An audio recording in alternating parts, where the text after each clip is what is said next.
নমস্কাৰ। আজি আপোনালোকৰ ওচৰত one of the most vital but often undermine টপিকৰ ওপৰত ডিছকাছ কৰিবলৈ ওলাইছোঁ। সেইটো হ'ল টিউটৰ।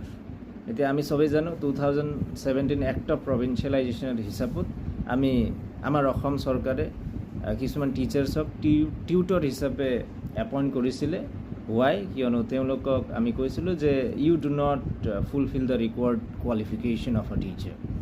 সেইটো একচেপ্টেড, কিয়নো আমি তেতিয়া তেওঁলোকৰ 25 বা 30 ইয়াৰ্ছ অফ ছাৰ্ভিচটো কাউণ্ট কৰা নাই, সেইটো মানি ল'লোঁ।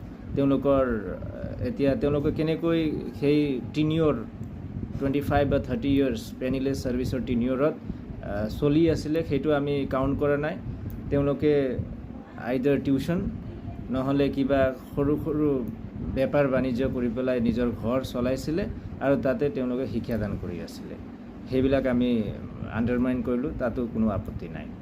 এতিয়া 2017 এক্ট অফ প্ৰভিঞ্চিয়েলাইজেশ্যনৰ হিচাপত আমি তেওঁলোকক এটা ফিক্সড পে দি পেলাই এপইণ্টমেণ্ট কৰিলোঁ। এতিয়া মষ্টলি সেই মানুহবিলাক যিহেতু 25-30 ইয়াৰ্ছ অফ ছাৰ্ভিচ কৰিছিলে, গতিকে তেওঁলোক বুঢ়া মানুহ, বয়সীয়াল মানুহ। এতিয়া ফিক্স চেলাৰী 10,000, 12,000 এইটো লৈ পেলাই তেওঁলোক on the threshold of retirement.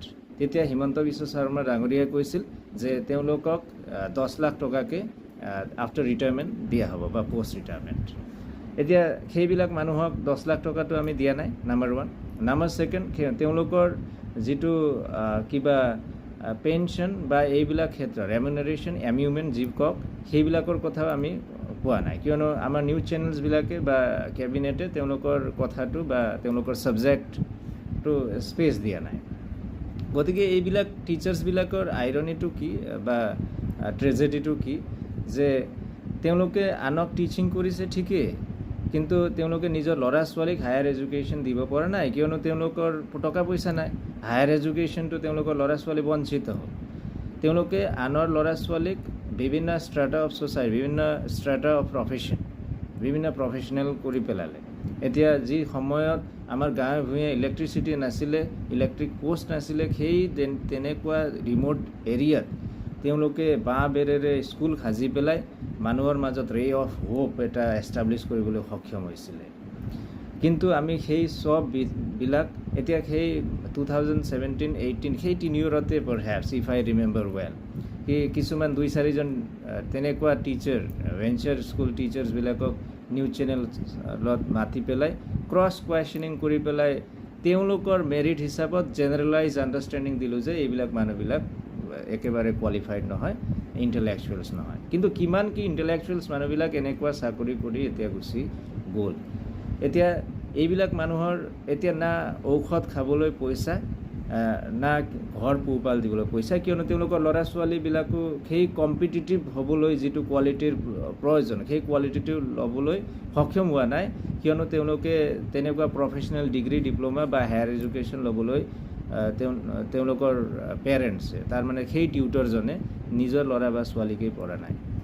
গতিকে এই টিউটৰ্ছবিলাকৰ কাৰণে আমাৰ নেক্সট ষ্টেপটো কি? তেওঁলোকৰ অতীতৰ কথা আমি ভবা নাই। ইটছ ফাইন, এইটো কাউণ্টেড, কিয়নো আমাৰ অসমৰ সমস্যা বেছি। গতিকে টিউটৰ এটা মিনিমাম নাম্বাৰছ, গতিকে তেওঁলোকক আমি নুই কৰিলোঁ, তাতো মোৰ আপত্তি নাই। কিন্তু তেওঁলোকৰ ভৱিষ্যত কি? কিয়নো ইনফ্ৰাষ্ট্ৰাকচাৰ ডেভেলপমেণ্ট অফ আছাম যিটো আমাৰ হৈ আছে, ৰেপিড ইনফ্ৰাষ্ট্ৰাকচাৰ ডেভেলপমেণ্ট হৈছে, আৰু এই ক্ষেত্ৰত তেওঁলোকৰতো এটা অৰিহণা আছে। গতিকে তেওঁলোকক যদি আমি একচেপ্ট নকৰোঁ, যদি তেওঁলোকৰ বিষয়টো আমি কথা নাপাতোঁ বা তেওঁলোকক আমি এনচিয়'ৰ নকৰোঁ জাষ্টিছ, তেতিয়াহ'লেতো eventually we as a people of Assam have failed totally. কিয়নো যি সমাজত টিচাৰ্ছবিলাকক ৰেচপেক্ট কৰা নহয়, সেই সমাজটো, সেই চিভিলাইজেশ্যনটো বা সমাজটো বেছিদিন নাথাকে। গতিকে তেওঁলোকক অৰিহণাটো আমি একচেপ্ট কৰি পেলাই, যাতে সেই ডিমিনিং টাৰ্ম, টিউটৰ হ'ল এটা ডিমিনিং টাৰ্ম, ৰেচপেক্টফুল নহয় একেবাৰে, আমি তেওঁলোকক ডিমিনিং টাৰ্মেই ইউজ কৰিলোঁ টিউটৰ, হ'লেও সেইটোও আমি একচেপ্ট কৰি লৈছোঁ।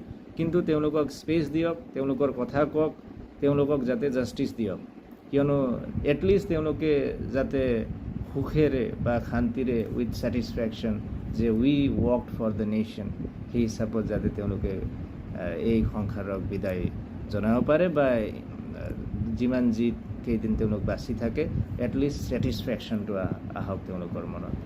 চ' থেংক ইউ ভেৰি মাছ।